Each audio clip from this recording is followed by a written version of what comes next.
శ్రీ వెంకటేశ్వర స్వామి వారి యొక్క నవాహ్నిక బ్రహ్మోత్సవాలలో 4వ నాటి సాయంత్రం స్వామివారు సర్వభూపాల వాహనంపై వేంచేసి కాళీయమర్దన కృష్ణమూర్తిగా మనల్నందరినీ కూడా అనుగ్రహిస్తూ ఉన్నారు.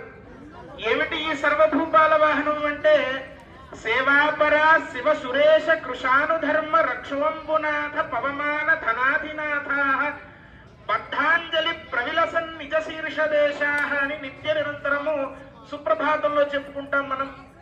మనం ఎలాగైతే స్వామివారి దర్శనార్థమై బారులు తీరి దర్శనార్థమై మనం ఆ ఆలయంలోకి వెళ్లి దర్శనం చేసుకుంటూ ఉంటామో, ఆ విధంగా ఈ భూమిని పాలించేటువంటి భూపాలకులు ఇంద్ర అగ్ని యమ నిరుతి వరుణ వాయు కుబేర ఈశానులు అనేటువంటి దిక్పాలకులు, అలాగే సూర్యేందు భౌమ బుధవాక్పతి కావ్యశౌరి స్వర్భానుకేతు దివిషత్ పరిషత్ ప్రధానాహని అన్నట్లుగా ఆదిత్యాదిగా నవగ్రహాలు వీరంతా కూడా స్వామివారిని సేవించడానికై ఈనాడు వాహనంగా మారి ఆ స్వామివారిని వాహనంలో సేవిస్తూ ఉన్నారు.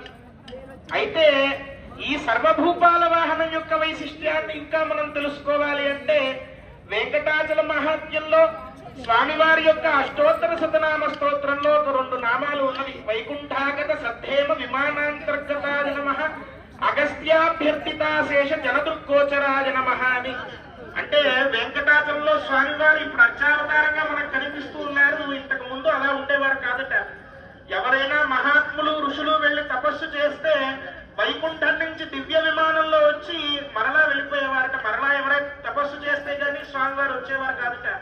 కానీ అగస్త్య మహర్షి మనందరి కోసము స్వామివారిని ప్రార్థించి, ఈ కలియుగంలో మానవుల్ని తరింపజేయడానికి నీవు ఇక్కడే ఉండాలయ్యా అని చెప్పి ప్రార్థన చేసేసరికి నిజ వైకుంఠంలో ఉన్నటువంటి ఆ విమానంలో స్వామివారు వెంకటాచలానికి వచ్చారట.